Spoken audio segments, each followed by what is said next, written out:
Shalom again. This is part 2 of my teaching on the biblical Sabbath. And just as I said at the outset of the part 1 video, I'm not a Seventh-day Adventist. I am part of a regular church, and our statement of beliefs is on our website, Y-Ministries.net. We believe in the Bible, on the first page of Genesis to the last page of book of Revelation. We do not just accept doctrines that are preached from pulpits, books that are published, but we check everything against the word of Yahweh, the word of God, just like the Berean church in the book of Acts. And we welcome you as you watch our videos and check against our sermon notes that everything is from the Bible, that we do not invent doctrines of our own. You may be surprised to hear some of the doctrines that are contrary to what you've been taught, but if you care to check the verses for yourself, you will find, if you are seeking the truth, that we really are expounding the truth based upon the Bible, the word of Yahweh. So let me now go on to part 2 of this topic, the biblical Sabbath. We saw earlier how important it is that we are to set apart this special day for the seventh-day Sabbath, because that's what Yahweh did on the seventh day of creation. And the fourth commandment tells us we are to keep this seventh-day Sabbath holy unto Yahweh. And very important for us to note from part 1 that the Sabbath observance is a sign between us and Father Yahweh, a special sign, a special bond between us and Him. I have a video on the signs and marks unto salvation. You're free to browse our website and look at the YouTube video. It's very important that we are signed, that we are sealed by Father Yahweh, okay, before the Antichrist comes along and tries to seal our foreheads or our forearms for his own purposes unto perdition. So we come now to the next important issue, next important point. How then does Yahweh expect us to observe the weekly Sabbath? Well, we already saw the commandment. Remember to keep the Sabbath day holy. The word holy has the same meaning as set apart, sanctified. Okay, so set apart is a good way to remember, especially set apart unto Him, especially devoted unto Him. And this 7 days Shabbat, as in the account in creation of each day of creation, you will see that the biblical day, begins from evening to evening, from sundown to sundown. Leviticus 23:32 affirms this. It shall be unto you a Sabbath of rest. Ye shall afflict your souls the 9th day of the month at even. From even unto even shall you celebrate your Sabbath. Now, the context here, of course, is a day of atonement, which is to be observed as a high Sabbath day, but from evening to evening. And Mark chapter 1, verse 32 tells us what evening to evening means. And at even, or evening, when the sun did set, they brought unto him all that were diseased and them that were possessed with devils. So, very clearly, the Sabbath will begin on sundown Friday and will end on sundown Saturday. And you can find from the websites when The sundown is for your particular country in question. So that's the duration from sundown to sundown. Next is that no work of any kind is to be done. We go back to Exodus chapter 20 again, and verses 9 and 10. 6 days shalt thou labor and do all thy work. But the seventh day, the Sabbath of Yahweh thy God, Yahweh thy Elohim. In it thou shalt not do any work, thou, nor thy son, nor thy daughter, thy manservant, nor thy maidservant, nor thy cattle, nor thy stranger that is within your gates. Please note that for the annual feast days, like Passover and so on, the stipulation is no servile work, except for the Feast of Atonement, which, like the weekly Sabbath, does not allow for work of any kind. So, of all the feast days throughout the year, apart from the weekly Sabbath, you are instructed not to do any servile work, meaning any paid employment, except for the Day of Atonement, where the restriction is like the weekly Sabbath, where no work whatsoever, including paid work and unpaid work at home. Leviticus 23:28 talks about the Day of Atonement. He shall do no work in the same day. Okay. For the others, like Passover, like Pentecost or Shavuot, uh, trumpets, tabernacles, you shall do no servile work, no paid work.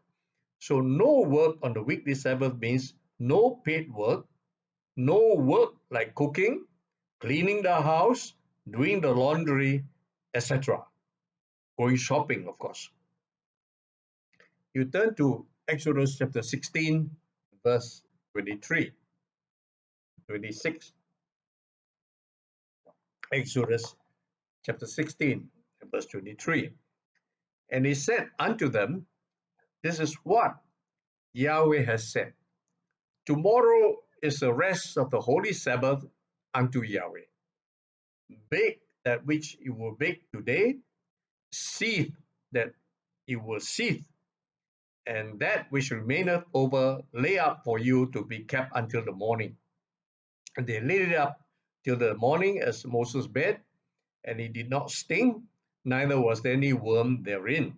And Moses said, eat that today, for today is a Sabbath unto Yahweh. Today you shall not find it in the field. 6 days you shall gather it. On the seventh day, which is a Sabbath, in it there shall be none. The context is the manna that fell from heaven every day in the morning, except the Sabbath. And what is interesting is that on the sixth day, Yahweh allowed them a double portion. They could collect for the seventh day and it would be fresh. On other days, when they kept the manna overnight, it bred worms. It started stinking. Okay? All right. So, what do we learn so far? On the seventh day Sabbath, all family members, including yourselves, all mates, all strangers lodging with you, are not allowed to work. Neither are you allowed to call in the plumber, the electrician, the carpenter, or anybody to do any work in your house. Not a gardener either. And if you got draft animals, donkeys and horses and cattle, they cannot be put to work for transport, for plowing, and so on. Okay? Very, very serious. And that's why if you go to Israel and you go to visit Jerusalem, in a certain part of Jerusalem where the very strict Orthodox Jews reside, on the Sabbath day, They will stone any vehicles that are on the streets. And if you go to Jerusalem again and other parts of Israel, on the Sabbath day, uh, everything stands still. In fact, on Friday afternoon by 3 o'clock, all transport is shut down to allow the drivers and so on to make it home before sundown. The next important point is there is to be no trading on the Sabbath day, no shopping whatsoever, no buying, no selling, no going to the marketplace to buy your fish or to your meat or whatever, or to buy food to eat. Where do we find this in the Bible? Nehemiah chapter 13, verses 15 to 17.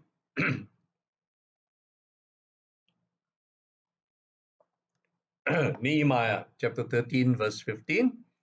In those days saw I in Judah some treading wine presses on the Sabbath, and bringing in sheaves, and lading asses, as also wine, grapes, and figs, and all manner of burdens, which are brought into Jerusalem on the Sabbath day.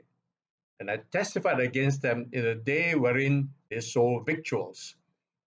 There dwelt men of Tyre also therein, which brought fish and all manner of ware, and sold on the Sabbath unto the children of Judah and in Jerusalem. Then I contended the nobles of Judah and said unto them, what evil thing is this that you do, and profane the Sabbath day? And then he went and set guards at the gate and prevented all these traders from coming into Jerusalem on the Sabbath day. He chased them all away. So from this we learn on the Sabbath day, you cannot go out to buy things to eat at a restaurant or hawker center. We saw earlier, you cannot cook either on the Sabbath day. Now, what about workers who are paid daily and taxi drivers who only earn when they go out to drive? Are they allowed to work on the seventh day? The answer is no, because this is where faith comes in. Just as the Israelite had to believe that Yahweh will provide twice the manna on Friday to provide for the seventh day, so you and I must have faith to believe that by working 6 days of the week, Yahweh will provide us with more than enough to cover the seventh day. And if you are also thinking about the seventh year, Sabbath rest for the land, you will see how remarkable it is that Yahweh told them, you see, that the land had to rest on the seventh day, lie fallow, no tilling, no harvesting, no nothing. So which meant that, on the sixth year, Yahweh would have provided them with triple the harvest to tide them over until the actual new harvest would take place. Because in the seventh year, they could do nothing. All right. Look at Exodus 16, verse 22, about the manna. And it came to pass that on the sixth day, they gathered twice as much bread, 2 omers for one man, and all the rulers of congregation came and told Moses. So, if you're a daily paid worker, you're a taxi driver, please take heed to the word of Father Yahweh. You are not allowed to work on the Sabbath day, and you are to trust Yahweh to enable you to earn enough over 6 days to tide you over the seventh day and more. The next important point, there is to be no entertainment or pleasure seeking on the Sabbath. And where do I find this? Isaiah chapter 58, verses 13 and 14.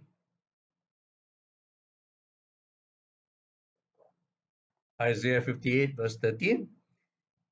If thou turn away thy foot on the Sabbath, from doing thy pleasure on my holy day, and call the Sabbath a delight, the holy of Yahweh, honorable, and shall honor him, not doing your own ways, nor finding your own pleasure, nor speaking your own words.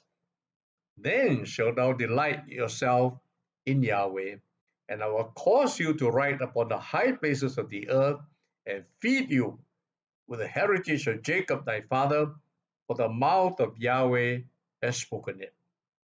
So, the 7th day Sabbath is a day for us to delight in Yahweh, to rejoice in Yahweh. Secondly, we are not to pursue our hobbies. We're not to pursue games of any kind. We are not to watch entertainment like TV shows, video recordings, other than spiritual ones. And of course, other than a few minutes of news, because we must keep up with the news, what's happening all around us. There has to be no gossiping. That means speaking your own words, speaking idle words. In some translation, Isaiah 58 tells us what? Not speaking idle words, which means gossiping, not sharing jokes, stories apart from biblical ones, not to read a novel, not to read poetry, nothing to do with scripture, with doctrines of the Bible. So the injunction is very, very strict. Okay, it's a day to be totally devoted to Yahweh, to the study of the Word, to the assembling of ourselves together, meditating upon the Word, sharing the Word with the brethren, and not to indulge in worldly things, entertainment. And for lots of children that play computer games and games on their handphones, they are not allowed to do this on the Holy Sabbath. And to underline how serious breaking this commandment is, there is a death penalty for individuals who break the Sabbath. We see this in Exodus chapter 35, verses 2 and 3. Exodus 35, verse 2, 6 days shall work be done, but on the 7th day there shall be to you a holy day, a Sabbath of rest unto Yahweh. Whosoever doeth work therein shall be put to death. And verse 3, you shall kindle no fire throughout your habitations upon the Sabbath day. And look again at the incident recorded for us in the book of Numbers, chapter 15, from verses 32 to 36. And while the children of Israel were in the wilderness, they found a man that gathered sticks upon the Sabbath day.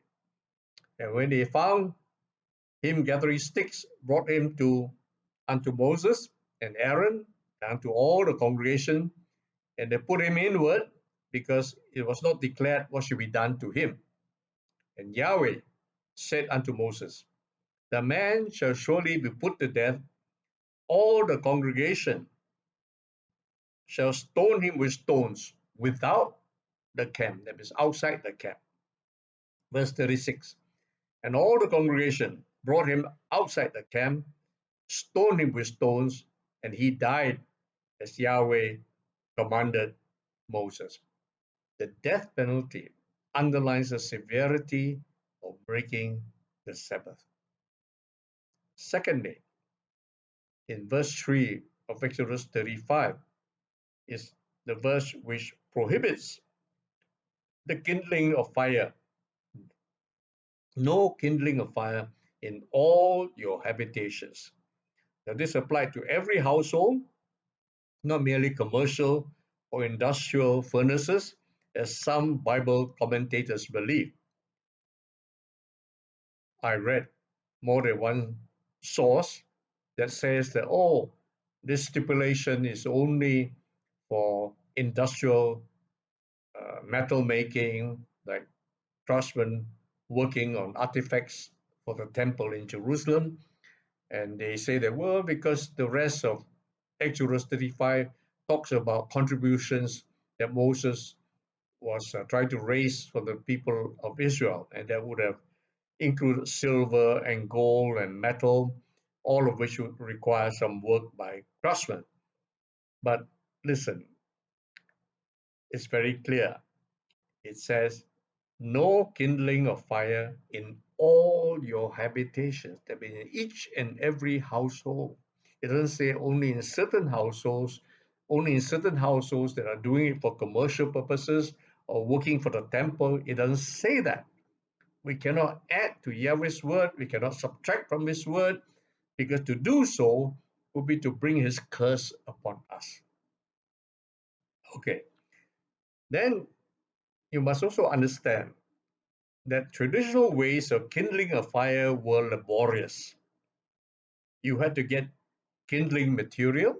You go strip the barks of trees, you look for very dry twigs and dry leaves and so on, and then you assemble them, and then you would use flint stones, hitting two flint stones one to another above the kindling that you have assembled, and you try to produce sparks and hope that some of the sparks would cause a fire to burn in your kindling. Or you use a piece of wood that you specially sharpen against another wood where you bore a hole, and then you rub and rub and rub and rub, twist this vertical piece of wood. The friction will produce heat, and out of it, maybe some embers, some sparks will result. If you watch TV programs on people who are stranded in the jungle, in desert places, and so on, and they have to kindle, start a fire for themselves. They don't have matches, they don't have lighters. They have to use pieces of flint if they could find them, but more often than not, pieces of wood. And you can see they could rub and rub and rub and rub until the palms of their hands become very sore, and sometimes cannot even produce a fire. So to kindle a fire in those days, when the command was given, was a very laborious process.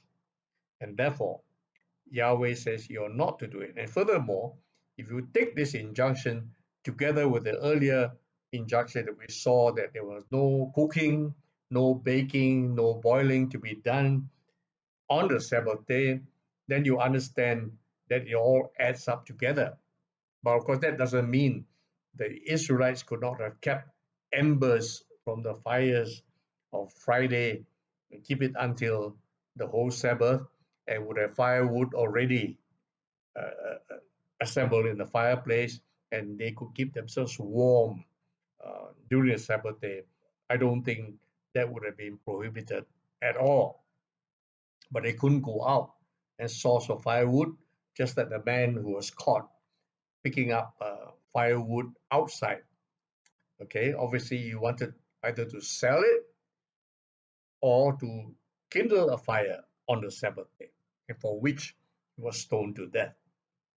So then, what about turning on light switches, pressing lift buttons, using the microwave oven on the Shabbat?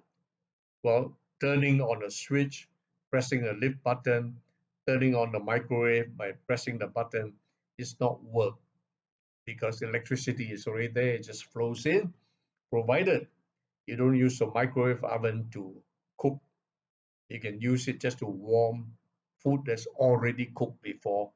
I think that is quite in order. But again, when you go to Israel, you see that how strict the Orthodox Jews are. And in many hotels, on the Sabbath day, the lift buttons are programmed for like every floor. So if I'm going to go up to the 10th floor, I go into the lift. I don't have to press any button, because the lift will automatically go up level 1, level 2, level until 10. At each and every level, the door would open to either allow people to get out or to come in. And so there was no pressing of the button. I think that is rather extreme. Okay, so Next, so we have seen now that the penalty for breaking the Sabbath for people, for individuals, was very severe, the death penalty. So that speaks of the gravity of obeying the fourth commandment. Next, there was penalty, terrible penalty for the nation of Israel for breaking the Sabbath. Now let's look at Ezekiel chapter 20 that we quoted at the outset, reading from verse 21 to 24. Notwithstanding, the children rebelled against me. They walked not in my statutes, neither kept my judgments to do them. Whichever man do, he shall even live in them. They polluted my Sabbaths. Then I said, I will pour my fury upon them to accomplish my anger against them in the wilderness. Verse 22, nevertheless, I withdrew my hand and wrought for my name's sake that it should not be polluted in the sight of the heathen, in whose sight I brought them forth. I lifted up my hand unto them also in the wilderness, that I would scatter them among the heathen and disperse them among the countries, because they had not executed my judgments, but despised my statutes, polluted my Sabbaths, and their eyes were after their fathers' idols. And 2 Chronicles chapter 36, verses 20 and 21. And them that had escaped from the sword carried he away to Babylon, where they were servants to him and his sons unto the reign of the kingdom of Persia, to fulfill the word of Yahweh by the word of Jeremiah or Yahweh, until the land had enjoyed her Sabbaths. For as long as she lay desolate, she kept Sabbath to fulfill 60 and 10 years. Now you may not know that the Bible mandates that every seventh year is a Sabbath year in which the land itself must be given rest, no crops being planted. And every 50th year, which is 7 times 7 plus the 50th year, even the 50th year itself is a jubilee when the land must be given rest in it as well. If the Israelites did not allow the land to rest, then they will be taken into captivity so that the land could rest during that captivity. The Israelites were in captivity in Babylon for 70 years to make up for the 70 Sabbath years that they failed to observe. Now you look at the world around us. No nation, even Israel at this time, has kept the 7-day Sabbath for the land. Now you look at what happened to the fertility of land, agricultural land everywhere. It has gone down, been depleted enormously. Farmers have to add a lot of fertilizers in order to plant their crops. And you look at desertification. Every year, millions of acres of land are lost to deserts. The deserts just encroach. Why? Because we have desecrated Yahweh's land. We have not allowed the land to rest on the seventh day. And therefore, food production becomes problematic. Famines become the order of the day. And the arable land on which you can cultivate gets less and less.